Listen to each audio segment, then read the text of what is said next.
Here's a new moisturizer that I'm about to try out. This is 2x Barrier Intensive Cream. The brand sent me this so I could try it. It says that it soothes irritated skin with panthenol and Madecassoside. Boy, that's a word I can't say. And then we've got oil and moisture balance care. Keeps skin moisturized by restoring the skin's oil and moisture balance with shea butter and an oil complex. Let's see what it looks like. It's in this nice little tube.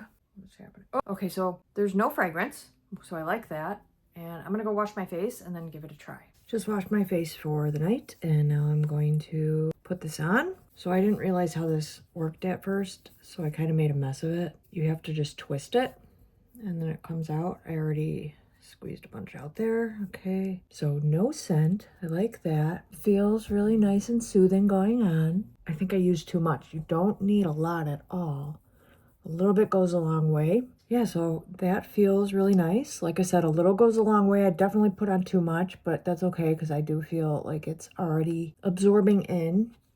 And I like that it's fragrance free, and right after I washed my face, it felt like really tight and dry. So now it feels a lot better after putting that on. So I really like this.